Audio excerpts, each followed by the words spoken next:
The following talk was given at Mile High Church in Lakewood, Colorado. Please visit our website at milehighchurch.org. My beautiful people, my one of the most favorite beautiful people in Colorado or in the world. I think I've been coming here 15, 20 years. Anyway, today I'm supposed to share a few words on my book, Awakening Kindness. It's about how to nurture our heart. And Mile High is a tree of kindness, compassion, love. That's what Mile High is. But also sometimes you need some water, some air and soil, all this inspiration. So in Tibetan tradition, what we do is we contemplate on the beauty and the meaningfulness of the kindness, compassion, love every day. So what that does is basically it nurtures the tree of love, kindness, compassion. Really, that's how it works. So that's what I tried in my life, and I came up with this little book. So anyway, I've been trying to share this around the world, and maybe I will start with some few great beings on the 20th century on this planet Earth. Like Albert Einstein said that only a life lived for others is the life worthwhile. Worthwhile. Quite a big statement, right? But it's truth in that. And Mahatma Gandhi said that the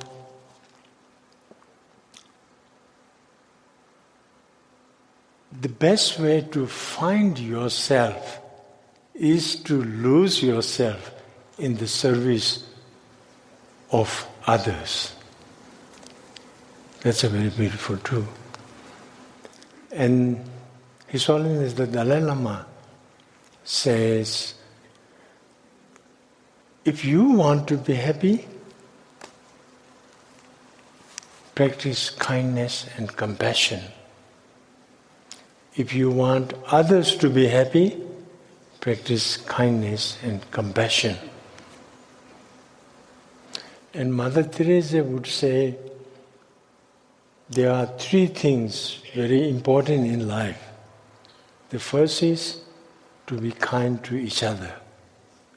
The second is to be kind to each other. The third is, of course, to be kind to each other. So with that, I will say a prayer on kindness, which is endorsed and blessed by 10 Nobel Peace Laureates around the world. It goes something like that. You can chant with me. May all be kind to each other. May all be kind to each other. May all be kind to each other. May all be kind to each other. May all be kind to each other. May all be kind to each other.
My prayerful and heartfelt thanks to Nawang for his presence, reminding us of loving kindness.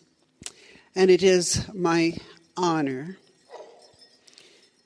and with great respect, I introduce a dear friend, an incredible spiritual leader, Doug Goodfeather.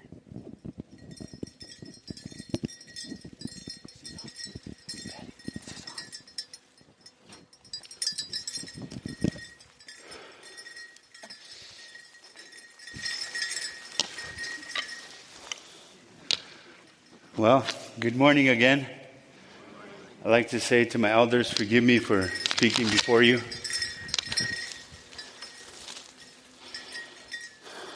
As I speak a little bit about inclusivity and what that means to us as human people on this journey of life. You know, every year I come back, I get more excited and being here and being a part of the presence of you. Because I was taught when I was young that community is important to us. Community helps us to see each other and help each other in times of need. Community is good medicine for our children, for our youth, our women and men, our elders. Today, we go through turbulent times and things that help us or making us look at our own selves and how we are and how we feel looking out into the world. And what can we do about what's going on, and what can we do about our communities in our homes and ourselves? How can we make a better life for our children coming? How can we say as elders and turn to them and say, I fought for you. I fought for you because I want a good journey for you in this life.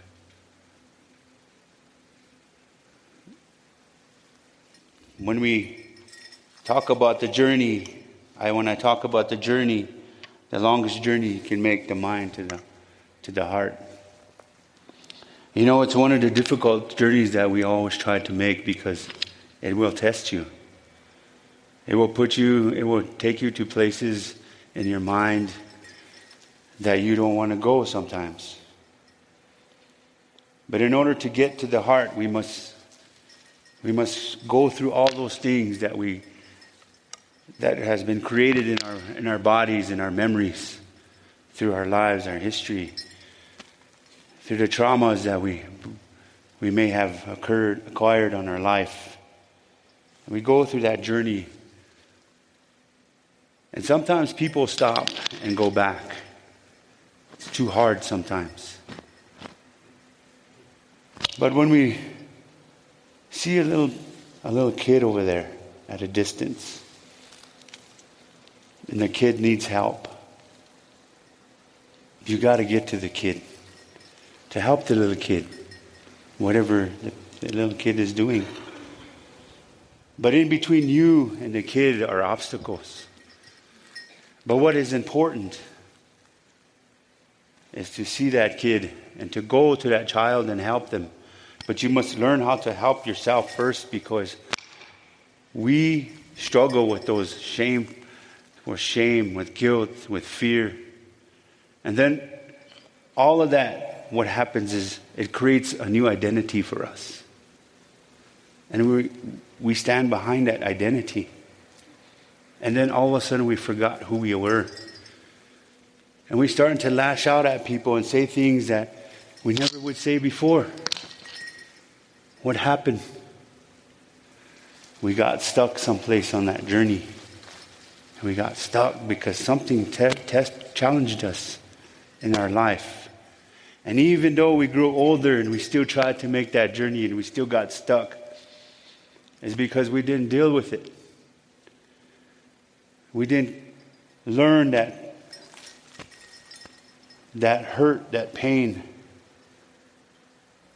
And so when we talk about these things, when I talk about these things about inclusiveness, about the light that we embrace inside us, and I always use the spiritual road, and then I look at the scientific road as well. I look at both, and I realize they accept each other. They know each other. They communicate with each other. And in between is the quantum, the water.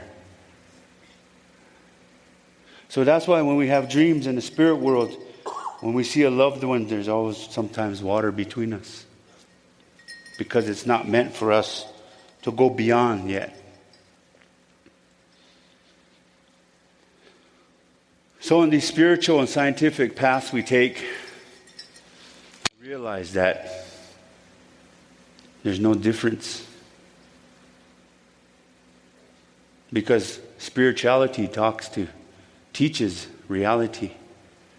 Spirituality is vast, full of everything. Scientific we're still discovering things. It's there. That's the same thing with us. Scientific, spirituality, we can connect. But the truth always stands and holds you grounded, because that's what you came with from the spirit world. You came with truth. You came with innate. You came with power and medicine, blessings. You came with something here to this earth that no computer can give you, that no money can buy you, that no fancy car can. When you drive by somebody, they can say, oh, that's a rich guy, or must be an important man or woman. No. That doesn't even compare to what you have come with. It's the deeds that you do with those that will make you stand out. People will see you. Now that's God's warrior. That's God's warrior over there. So you see, when we make that journey, we must learn to be strong. Because sometimes fear will test you to the brink, to where you're almost going to break and give up. But it's a choice to go beyond that. And when you look around you, and you see the children, the women, the men, you see life, you see human beings walking beside you, and you realize that their color doesn't matter now. And now you see only their light. Because that's what we really are.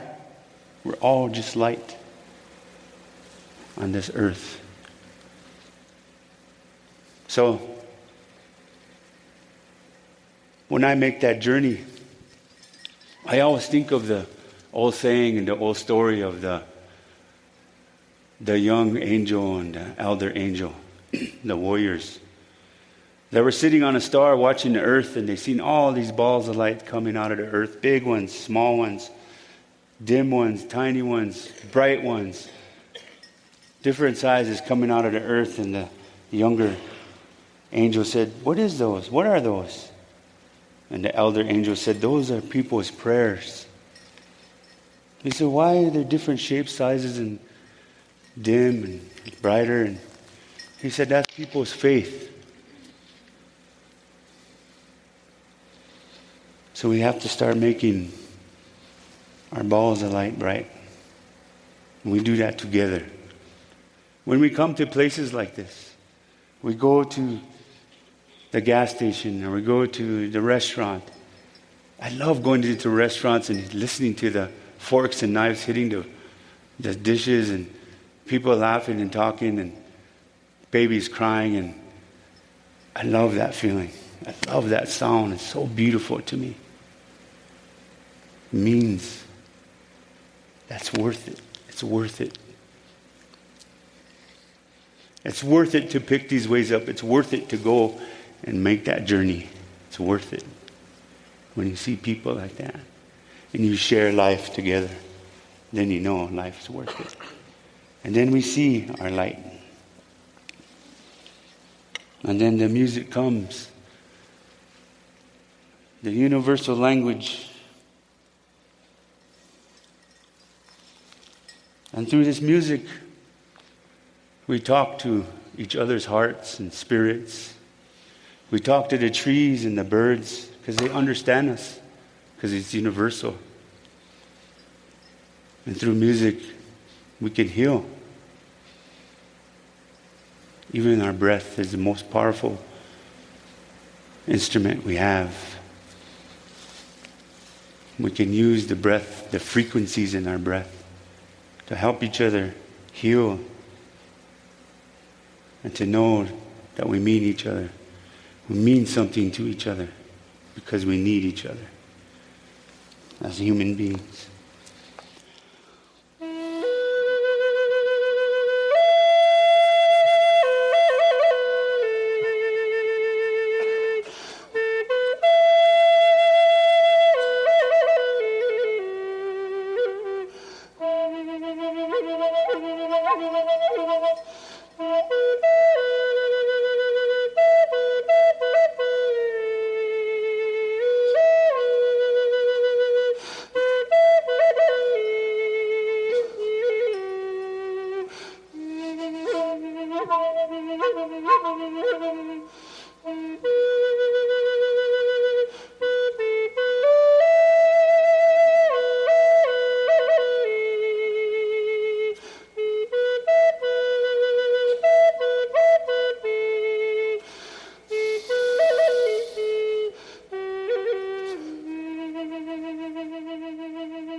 We chose on it, hey ya ya hey yo hey yo.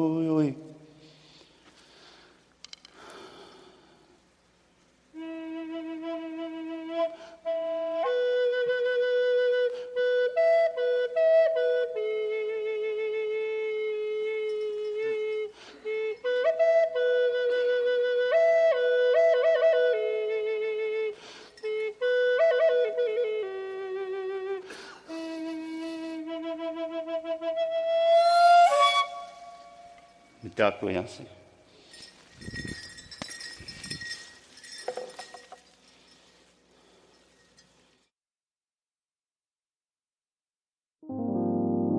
Thank you for listening to the Mile High Church podcast. This podcast is made possible by the generous contributions from listeners like you. If you'd like to make a donation, text 720-230-1404 or visit us at milehighchurch.org.